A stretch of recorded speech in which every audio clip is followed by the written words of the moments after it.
There's a gun registry. They have registration in the UK, right?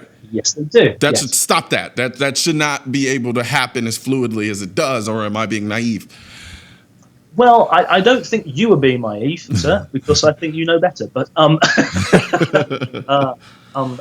only works for legally held firearms. Okay. So obviously, all the people that play by the rules, all their firearms are licensed and registered. But of course, on the black market, there is no such registry, and of course, they don't want. I mean, there's no incentive. If you're going to commit to criminal act, then there's no reason for you to register firearms. But we take them. Okay, so we also have these regular amnesties. Mm-hmm. So now once a year, the police across the nation will have an amnesty and basically say, if you have a gun, if your family member has a gun in the house, and what tends to happen is parents who are concerned that their young sons are getting involved in crime will just drop off the guns at the police stations. There's no questions asked. There's no. Gotcha. You'd be amazed at the hardware that comes in. Just crazy. Now, for those who don't know, how were the guns? How did they go about essentially getting people to turn in their guns beforehand, utilizing that registration that was already in place? For the people, because a lot of people don't. When I tell people this, they don't believe me. That I was like, UK had gun registration. They had a gun registration, and they subsequently used that registration to get people to force people to turn in their guns. Yeah, that's exactly what happened. So, what you have to remember is that England and America are not the same culturally. So we are used to, we've got thousands of years of doing what we're told by someone above us, whether that be a king, a lord, parliament, or whomever. And America is founded on people who didn't like being told what to do. So they went to the new world.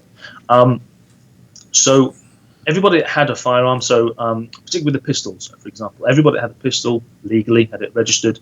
There was a database who had all the guns, and then there was a particular incident, an active shooter, where it was very, very tragic. The existing legislation was adequate in order to address the issue, but they didn't want to do that. They just said, well, okay, that's it, we're going to ban all the guns. Gotcha. Sounds kind of like what they try to do in America.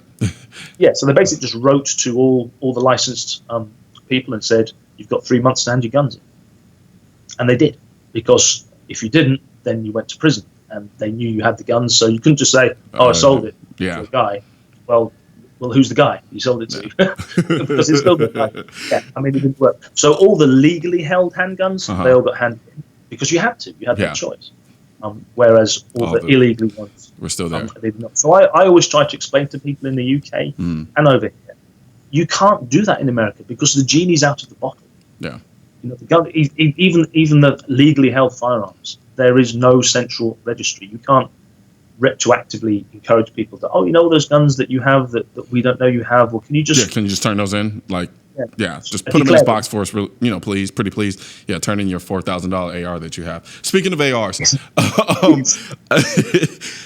quickly, we got about a minute. We got about a minute and 20 seconds. I want to talk about the idea, the notion of people needing an AR-15. Like, how do you usually deal with that when you talk to the people that you know who are from the UK and can't understand why we want ARs? I just talk about basic firearms tactics. So a tenet of firearms tactics is superior numbers, superior training, superior firepower. So if someone's coming into my house and they have a handgun, I want to have a long gun. Yeah. If there's two people coming with a handgun, I definitely want to have a long gun. Yeah. You know what I'm saying? Yeah, I don't want to meet them with a Glock. I want to meet them with an AR. Yeah. Because it's just basic tactics, and it's simple and it's logical, and it makes sense if you know anything about tactics. If you don't, I forgive you. Yeah. I try to make that case to people all of the time. It's hard for some people to comprehend it because, they're just not into guns, so they don't know anything about basic tactics and overwhelming firepower, things of that nature. So it's great to have somebody else say exactly what I've been trying to tell these people over and over again, who actually does it and has the expertise to be able to speak on it. But I really, really appreciate your insight. For a lot of people out there, I'm pretty sure they appreciate it too, because we have to deal with this comparison over and over again. It's like having a brother or sister that your mom keeps comparing you to because they're so awesome, right? They keep telling you how awesome they are, and then you're just a failure in life. That's how it kind of feels in a lot of ways. So thank you for being the brother that says, hey, guess what? Mom thinks I'm the greatest person on the planet, but secretly, I'm just as bad as you. We have exactly the same problems. Yeah. It's just a smaller country. Absolutely. Well, thank you very much, Paul, and I hope you have a good one. Well, thank you, sir. It's been my pleasure. You too. All right. And we'll be back.